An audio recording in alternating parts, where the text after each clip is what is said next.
बहनी तहिए से दीवाना बना के गेलै छौरी जहिए से नाचे अलै जिला मधुबनी तहिए से दीवाना बना के गेलै छौरी बहतिया ई बोलै छलै नाचे वाली बहतिया ई बोलै छलै नाचे वाली रे दिलवा लह गेलै रे दिलवा लह गेलै रे दिलवा लह गेलै छौरी बंगाल बहाली रे दिलवा लह गेलै छौरी बंगाल बहाली रे दिलवा लह गेलै छौरी बंगाल बहाली DJ Sumit Satish Rima Sumit Satish Rima छौरी बंगाल बहाली छौरी बंगाल बहाली बहुत छेलै डीजे स्टेज पर होही छेलै डांस रे हमारा संगे आब के ई छौरी केला कही रोमांस रे केला कही रोमांस रे बहुत छेलै डीजे स्टेज पर केला कई छौरी डांस रे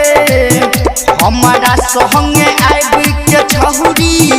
केला कई रोमांस रे ई पातर छितर छौरी छलै नाच वाली की पातर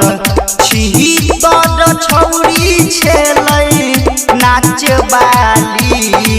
रे दिलवा लह गेलै रे दिलवा लह गेलै रे दिलवा लह गेलै छौरी बंगाल बहाली रे दिलवा लह गेलै छौरी बंगाल बहाली रे दिलवा लह गेलै छौरी बंगाल बहाली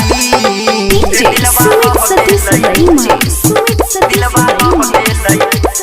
छौरी बंगाल बहाली छौरी बंगाल बहाली जहब आबै जे छेलै ओहो स्टेज पर कहब तब पहले दीवाना मिले जाए स्टेज पर मिले जाए स्टेज पर जहब आबै जे छेलै ओहो स्टेज पर पहिलट दीवाना मिलैले जाही छलै स्टेज पर राइटर चंदन कहै छलै नाच वाली राइटर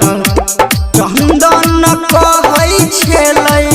नाच वाली रे दिलवा लह गेलै रे दिलवा लह गेलै रे दिलवा लह गेलै छौरी बंगाल बहाली रे दिलवा लह गेलै छौरी